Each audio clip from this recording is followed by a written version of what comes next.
Guys, good day. Ngayon magluto naman tayo ng chicken tinola. Lagyan natin ng kunting mantika lang kasi may pag marami. Sakto lang na mag-isa yung ano. Guys, halo-haloin natin guys. Para hindi tumikit sa gilid. Pag ano ng bawang. Guys, ilagay na natin yung bawang guys. Ano po natin yung sibuyas. Halo-haloin natin guys. Sunod natin guys yung luya. Saka yung kamatis.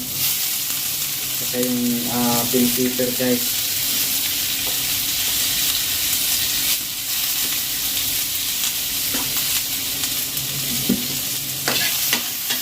Halo-haloin natin guys.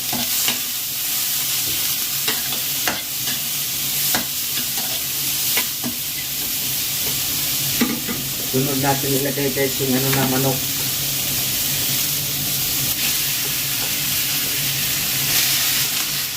Yan.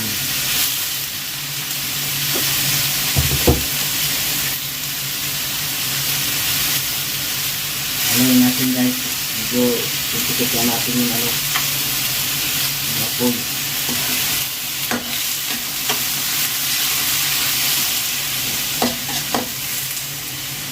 Kasunod timplan natin. Linagyan ko ng chicken cube kalahati lang.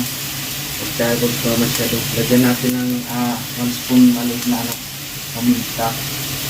Saka lagyan natin ng kunting bitsin. Saka lagyan natin ng kunting asin. Para may timpla na siya guys. Pakulan lang natin guys ang mga 30 minutes ang mga 5 minutes lagyan na natin ng tubig guys. Lagyan na natin ng laurel at saka lagyan na natin ng sabaw.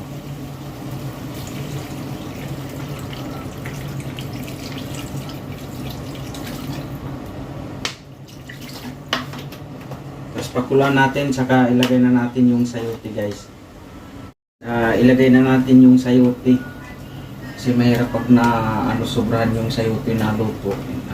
Gusto ko yung medyo crunchy guys. So guys, sarap guys ng linuto na naman natin. Halo-haloin lang natin guys. Pakulaan natin guys lagyan natin to ng ano ba to pangalan? Alugbati yata to. Please guys, pa-comment naman kung anong pangalan to sa English at saka Tagalog. Hindi ko kasi alam eh. Pero masustansya to, masarap to. Lalagay ko na siya. Guys, sarap nito guys.